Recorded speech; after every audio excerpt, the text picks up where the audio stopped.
This was a very odd story, and one I really need to mention off the bat that I think a lot of conservative media outlets really just didn't do their research on.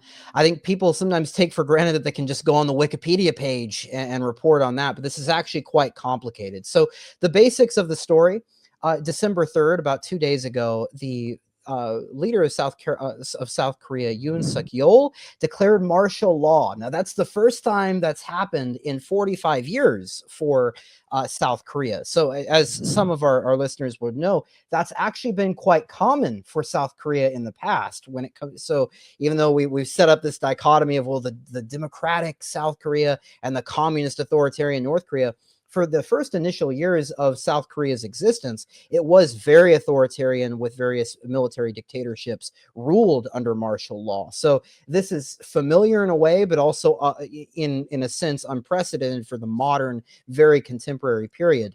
Now, what immediately happened, Yoon Suk Yeol's immediate plan was to prevent the legislators from overturning this by using the military force. And this did not happen. This was a complete failure. About 190 legislators actually did go into parliament and did rescind martial law. It was unanimous for the people that were there. They broke down the barriers. They went in, rescinded it, and they said to the military troops, everything you do outside of the military bases is illegal. And this worked. The military seems to be backing down, and Yoon Suk Yeol is really just going out in disgrace and rescinded the martial law, trying to save face a little bit, saying, well, this was just a message, but it certainly was extremely damaging. So we need to go back and look at a little bit of history to understand why this might have happened, and we can understand the greater conflict itself. So Yoon Suk Yeol was elected as president in the tightest South Korean election in history in 2022. He's been a very unpopular leader of the country.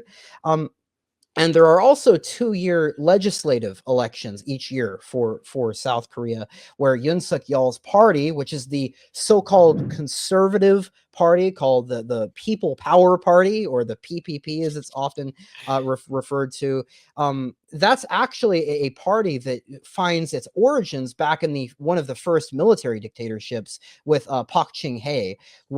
He was the military dictator at the time. I think he called himself president. And after that military dictatorship fell, this People Power Party was the ideological successor, even though it changed its name over many years, probably 5 or 6 times since Hay's death. So this year, the PPP lost its power to the left-leaning, quote unquote, opposition party, the DP, the Democratic Party. Now, here we need to say this. I've even seen Catholic websites say, well, Yoon Suk Yeol was justified in doing this because the opposition party are communists. That's not entirely true. The Democratic Party over there used to be led by a fairly devout Catholic even 2 years ago.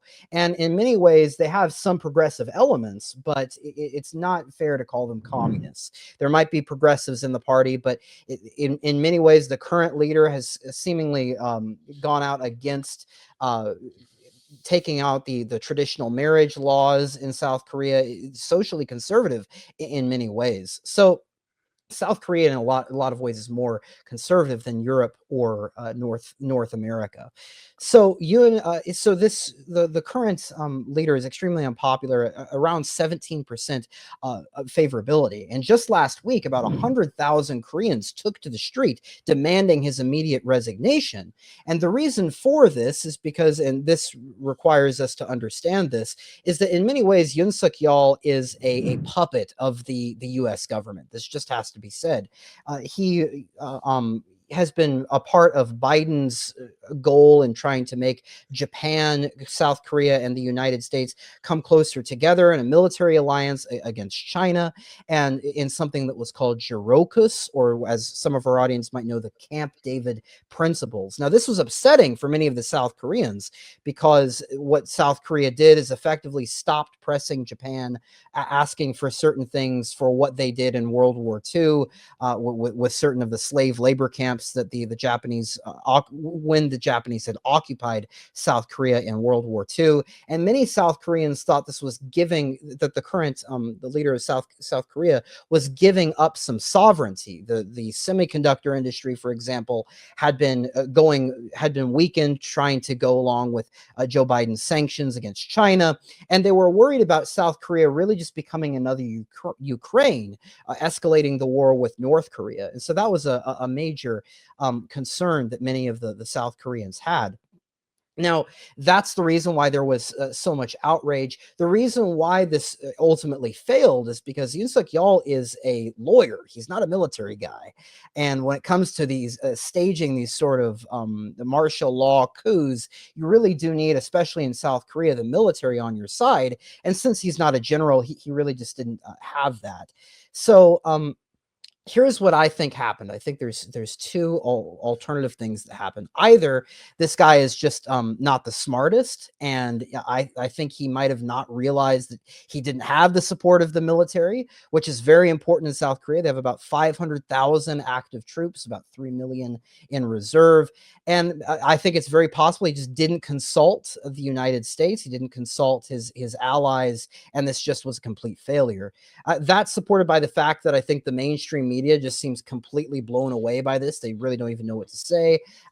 But now another option that I think might be even more likely is that this was an attempt of the New World Order, the deep state, to try to destabilize the region to make Donald Trump have a more complicated situation when he got in there, or to just force Donald Trump to go along with Joe Biden's current plans for the region, trying to escalate war, because Donald Trump's going to inherit a mess when it comes to South Korea there. He's going to have to find a way to maneuver around this. So I think it should be evident that this leader is under the control of the United States. I want to give one example of this. There's a big think tank, and the reason why he came to power was in 2022. He definitely got some backing from the Western powers.